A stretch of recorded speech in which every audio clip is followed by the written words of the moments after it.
Prajakeeya people's centric politics ಅಂದ್ರೆ ಎಲ್ಲಾ decisions control policies ಜನದ ಕೈಯಲ್ಲಿ ಇರುತ್ತೆ. ಈ ಕಾನ್ಸೆಪ್ಟ್ ನ ನಮ್ಮ ಉಪೇಂದ್ರ ಸರ್ ಅವರು ತಂದಿದ್ದು. ಲೀಡರ್ಸ್ ನ ಅವ್ರ ಕ್ವಾಲಿಫಿಕೇಶನ್, ಅವ್ರ ಬುದ್ಧಿ, ವರ್ಕ್ ಎಕ್ಸ್ಪೀರಿಯನ್ಸ್ ಮೇಲೆ ಚೂಸ್ ಮಾಡ್ತಾರೆ. ಕ್ಯಾಸ್ಟ್, ಪವರ್, ಇನ್ಫ್ಲೂಯೆನ್ಸ್ ಅಥವಾ ಕಾಸ್ಟ್ ಮೇಲೆ ಚೂಸ್ ಮಾಡಲ್ಲ. ಅಕಸ್ಮಾತ್ ಚೂಸ್ ಮಾಡಿರೋ ಲೀಡರ್ ಚೆನ್ನಾಗಿ ಕೆಲಸ ಮಾಡಿಲ್ಲ ಅಂದ್ರೆ ಪ್ರಜೆಗಳಿಗೆ right to recall and right to reject ಅನ್ನೋ ಪವರ್ ಇರುತ್ತೆ. ಅಂದ್ರೆ ನೀನ್ ಹೋಗಯ್ಯ ಅನ್ಬೇಕು, ನೀನ್ ಸರಿ ಇಲ್ಲ ಅಂದ್ರೆ ಕೆಳಗಿಳಿಯ ಅನ್ಬೇಕು, ರೈಟ್ ಟು ರಿಜೆಕ್ಟ್ ಬರಬೇಕು ಅಲ್ವಾ, ರೈಟ್ ಟು ರೀಕಾಲ್ ಬರಬೇಕು, ಕಾನ್ಸ್ಟಿಟ್ಯೂಷನ್ ಬದಲಾವಣೆಗಳಾಗಬೇಕು. ಪ್ರಜಾಕೀಯ ಅಲ್ಲಿ ಎಲ್ಲ ಟ್ರಾನ್ಸ್ಪರೆಂಟ್ ಆಗಿರುತ್ತೆ.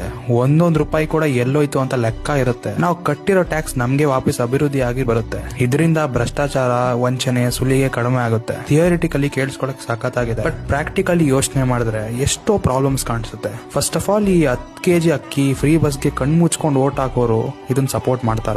ರಾಜಕಾರಣಿಗಳನ್ನ ಅವ್ರ ಹೀರೋ ಅನ್ಕೊಂಡು ಪೂಜೆ ಮಾಡಿ ಸೆಲೆಬ್ರೇಟ್ ಮಾಡಿ ಅವ್ರಿಗೋಸ್ಕರ ಪ್ರಾಣ ಕೊಡೋ ಪ್ರಜೆಗಳು ಪ್ರಜಾಕೀಯನ ಅರ್ಥ ಮಾಡ್ಕೊಂತಾರ? ಹಿಂದೂ ಮುಸ್ಲಿಂ ಅಂತ ಡಿವೈಡ್ ಆಗಿರೋ ಬಿಜೆಪಿ ಕಾಂಗ್ರೆಸ್ ಬಿಟ್ಟು ಇದಕ್ಕೆ ವೋಟ್ ಹಾಕ್ತಾರ? ನಮ್ಮ ಈ ಕರಪ್ಟ್ ಪೊಲಿಟಿಕಲ್ ಸಿಸ್ಟಮ್ ಈ ತರ ಹೊಸ ಸಿಸ್ಟಮ್ ನ ತರೋಕ್ ಬಿಡುತ್ತಾ? ಮತ್ತೆ ನಾಳೆ ಪ್ರಜಾಕೀಯ ಬಂದ್ರೆ ಭ್ರಷ್ಟಾಚಾರ ಆಗಲ್ಲ ಅನ್ನೋಕ್ ಏನ್ ಗ್ಯಾರಂಟಿ? ಜನರಿಗೆ ನಿಜವಾಗ್ಲೂ ಡಿಸಿಷನ್ ತಗೊಳಕ್ ಬರುತ್ತಾ? ಈ ಬದಲಾವಣೆಗೆ ಜನ ರೆಡಿ ಇದಾರಾ? ಇದ್ರ ಬಗ್ಗೆ ನಿಮ್ಗೆ ಅನಿಸುತ್ತೆ ಅಂತ ಕಮೆಂಟ್ ಅಲ್ಲಿ ತಿಳಿಸಿ. ಮತ್ತೆ ನಾನು ಈ ವಿಡಿಯೋ ಮುಖಾಂತರ ಯಾವುದೇ ಪಾರ್ಟಿಗೆ ವೋಟ್ ಹಾಕಿ ಅಂತ ಪ್ರಮೋಟ್ ಮಾಡ್ತಾ ಇಲ್ಲ. ಯಾಕಂದ್ರೆ ನಾಳೆ ನನ್ನಿಂದ ಅಥವಾ ಇದೇ ತರ ಕಂಟೆಂಟ್ ಮಾಡ್ತಾ ಇರೋ ಇನ್ಫ್ಲೂಯೆನ್ಸರ್ ಇಂದ ಜನ ಇನ್ಫ್ಲೂಯೆನ್ಸ್ ಆಗಿ ವೋಟ್ ಹಾಕಿ ದೇಶದ ಭವಿಷ್ಯ ಚೂಸ್ ಮಾಡೋದು ಒಳ್ಳೇದಲ್ಲ.